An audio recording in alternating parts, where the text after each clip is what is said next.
Questo edificio, con le sue ricerche, le sue scoperte, tutte rese immediatamente pubbliche e fruibili da tutti, rappresenta la riscoperta, la rinascita di un'opera assolutamente palladiana, che ha nel suo interno nascosti decine e decine di tracce del famosissimo architetto.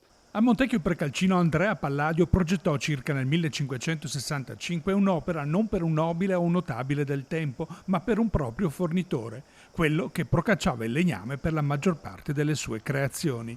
Villa Fornicerato è stata inserita nel 1996 nella lista UNESCO, ma il suo passato recente è stato particolarmente travagliato. Ahimè, ci sono stati 50 anni di abbandono prima che arrivasse questo mecenato illuminato a salvarla nel 2017, ma la villa è stata abitata fino al 1971. Dopodiché ci sono stati dei proprietari ma non hanno potuto effettuare alcun lavoro di restauro o comunque non era nel loro interesse fare alcun restauro conservativo.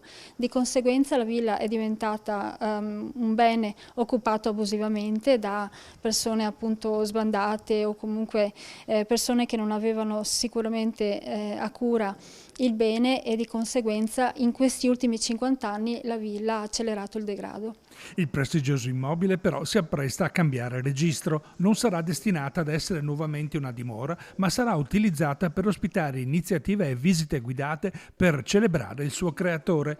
È la precisa volontà dei proprietari attuali. Io, come proprietario, assieme a mia moglie, ho concesso in comodato d'uso assolutamente gratuito alla fondazione che porta il nome di questa villa, cioè Villa Fornicerato Foundation, una fondazione che comunque ho creato io, ma assieme ad altri aiutiamo a far rinascere questo bene.